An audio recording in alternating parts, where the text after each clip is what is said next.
Hi, I'm Colin, and this is Sci-Fi Deep Dive. So this will be a quick one today, but this is something that cropped up in the last couple months that I really want to talk about. So one of my big complaints about the factions in the sequel trilogy is that they don't have good ship diversity. Now, a lot of that's getting fixed with the Rise of Skywalker right around the corner. Things like the new Resistance Y-Wing, which shows that the Resistance has a bomber. Well, something has come out that's much less visible than the Resistance Y-Wing, but I think equally as important to reaching the goal of both sequel trilogy factions having a diverse starfighter force.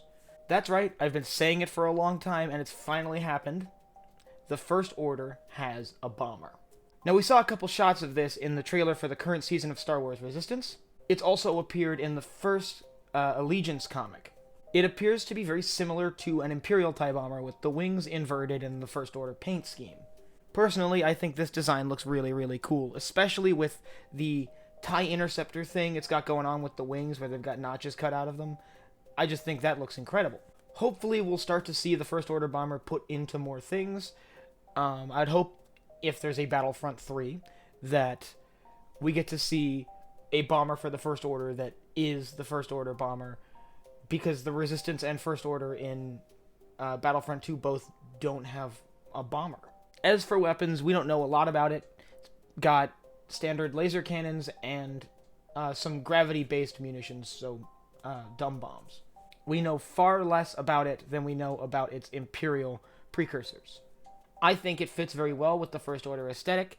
I like that it's not just an Imperial TIE bomber painted a different color. I like that they're embracing the idea of taking these designs and modifying them instead of just changing the color and adding some little bits.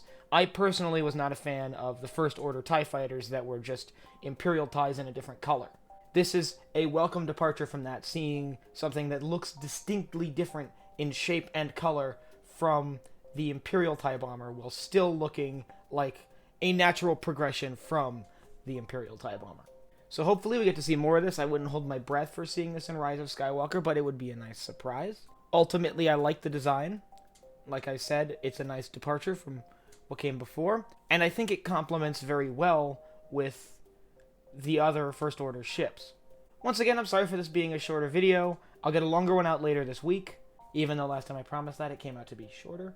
I don't think anything can get shorter than this, for sure. So if you liked what you saw here today, or you just want more sci-fi discussions, head down below, hit the subscribe button, hit the bell icon so you get notified when I upload new videos. Don't forget to leave a like and a comment. Tell me what you thought about the First Order TIE Bomber. Do you like the design, or would you prefer something that's more distant from the Imperial TIE Bombers? So for Sci-Fi Deep Dive, I'm Colin, and I will see you next time.